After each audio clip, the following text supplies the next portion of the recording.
Welcome back in, everybody.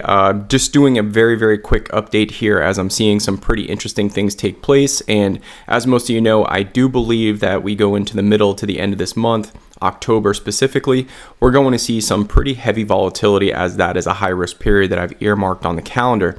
Now, the first thing I want to point out is the S&P 500 is not really down a lot. It's basically negative. Well, it's starting to move down now. Negative 16 basis points, jumped to negative 33 basis points.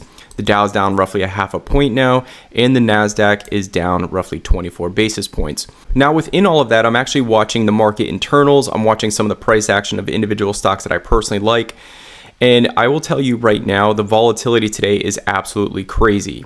Now, the VIX is only up roughly 1.5%, but it's getting ready to party, and I'll show you exactly what I mean. I'm also going to talk about individual stocks in this video, so if you're not interested in these types of technicals, stay tuned. We're going to talk about some individual names as well. But we saw a pretty big spike in the VIX, now starting to cool off here as markets kind of regain the ground. But what I want to show you guys here is that the VIX literally has been bouncing off the 200-day moving average and has multiple buy signals now and a 5 count to the upside, which is telling me that we could be partying here in the next day or two, which is actually lining up with the jobs report tomorrow. Now, everything in the VIX is looking like it wants to make a pretty substantial move up to maybe 30, 32 bucks. We got a 5 count, and the last time we actually had a 5 count here, as you guys can see here, we had green configuration. We got a buy signal here. Very similar setup where we broke above the 200-day moving average, had a 5 count, and then exploded up on the 7, 8, and 9 count. And here we are right now. We got 2 buy signals bouncing off the 200-day moving average, and this thing is ready to party, guys. We have a crossover on the MACD rolling up. Everything is indicating that the path of least resistance is actually up. So that means volatility is definitely coming, which could mean a couple different things. It could mean that we're going to see price action be very extremely volatile, or we could see the market actually dip pretty hard on the jobs data tomorrow. So I think this is lining up with the jobs data. Obviously, if we get a positive jobs data, this would be a macro event that would push the VIX back probably closer back down to the 200-day moving average. But as of right now, it's in positive configuration. It has multiple buy signals. It's bouncing off a 200-day moving average. And we also have a lot of indicators that are now starting to point up. Now, we're also starting to see some strength here in the 10-year treasury. And the thing I want to point out is, could we have a bottom in the 10-year treasury? We kind of have a reverse head and shoulders pattern formulating in the 10-year treasury, which means that we could see a spike in the 10-year treasury, or we could have a possible bottom here, meaning that, this is going to put downward pressure on valuations and downward pressure on stocks. We actually have a breakout in the US dollar, which is putting downward pressure on stocks. As you guys can see here, this is a pretty substantial move on the dollar. Anytime the dollar weakens, this is a good sign for stocks. And then when we see the dollar strengthen, this is obviously downward pressure on stocks. That's going to tick up volatility. And I mean, you can definitely correlate the strength in the US dollar. The dollar's up 27 basis points, and the S&P 500 is down 29 basis points. Then we're going to line this up with the HYG. As you guys can see here, HYG has an inverse correlation to the strength of the dollar. And as I'm speaking right now, guys, take a look at what's taking place with the VIX. VIX is now up 5% as I'm speaking. So we're definitely getting a breakout on the VIX. This is probably going to last over the next few trading days. And that's been lining up extremely well with what I've been stating over the last few months, that October could be a pretty volatile month here. We have multiple land wars going on. There's nothing wrong with just sitting on the sidelines, accumulating cash and waiting for valuations to kind of make more sense. And then when we look at the S&P 500, it's starting to curl over here on a point of resistance. So for me, multiple factors that are actually giving us some concern here. It looks like we might have a bottom when it comes down to the 10-year treasury. It looks like we might have a bottom when it comes down to the dollar, which is downward pressure on stocks. We line that up with the technicals. We line that up with where stocks are currently trading at pretty historically high valuations. And it's kind of a recipe for at least a pullback. I'm not saying this is the end of times. I'm not trying to be crazy here, but I do think we will be in some sort of recession. I think we need a recession to recalibrate everything on elevated valuations and on hitting resistance on the stock market. So you guys can see here, MACD starting to roll over. This is giving us confirmation that, might be a good idea to take some profits at these heights. Money flows coming out, RSI starting to point down, and then we have that McClellan oscillator pointed down with the MACD now starting to roll over.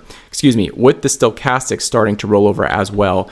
So for me, the path of least resistance right now is actually going to be down. We still have positive configuration, so once again, probably wouldn't bet against this, but I would say that we are at a point an inflection point when we line up the jobs, my stocks that I'm pretty bullish on, but I also think you need to pump the brakes on, is actually going to be Pfizer here.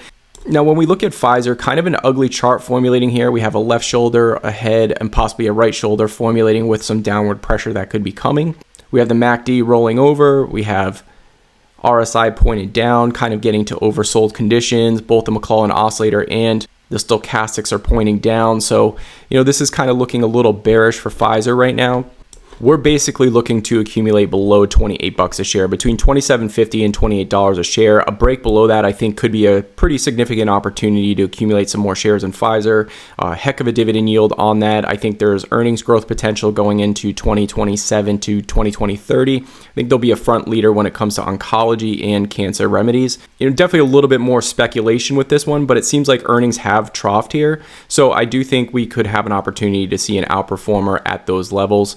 Especially factoring in nearly a 6% dividend. You don't need a tremendous amount of cap. You don't need a tremendous amount of stock appreciation when you're getting a 6% dividend. But I also believe that there is a pretty significant amount of stock opportunity with that 6% dividend compounding. As you guys can see here, this is actually supposed to be closer to a 2032 stock price of right around 50 bucks a share. And as I'm speaking right now, ladies and gentlemen, we just keep seeing the VIX climb even higher, now over 7%. So, this is a company that's been down 27.5% on the last 5 years. So kind of a very, very substantial underperformer. I do have a valuation tracker on this one as well, but this is not a company that interests me extremely. This is not a company that gets me really, really excited unless if it got to certain price points. And you guys can see here that basically when it breaks below 26, 27 bucks, I might be looking at it here. Would like to get in around $23 a share. I don't think they're going anywhere. I just don't see a tremendous amount of earnings growth with this company. I think it just keeps up with inflation. And the only way it makes sense to buy it is if you get it on a substantial dip.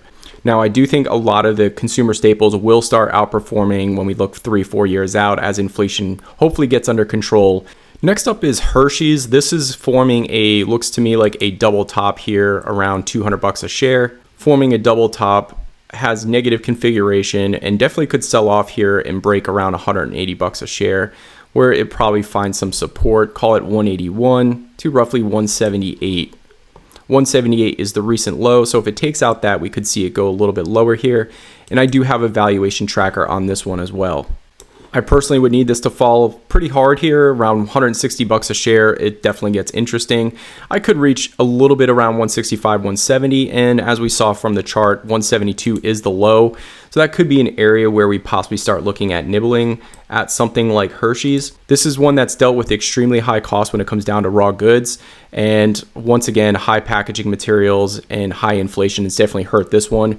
This was a darling, a high performer when we look at just a few short years ago. This was trading for almost $300 a share. 276 was the high, now trading at 192, a substantial decline on what we would consider a pretty safe haven place when we talk about consumer staples. Want to come on here, want to share some valuations with you guys, let you know that the market's definitely looking like volatility is picking up. And once we pull up we'll pull up the S&P one last time here, and I'll explain kind of what's taking place.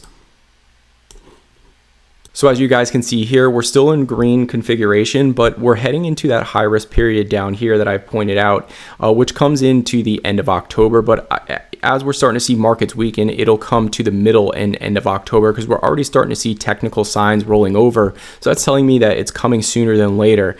And so just want to come on here and share that with everybody. Hopefully everybody enjoyed. Once again, not trying to be doom and gloom. Then we think about high valuations of the US stock market. And so things are starting to come together where I do think we're in a topping process in the overall market. And I do think it's going to be hard to get outsized rate of returns.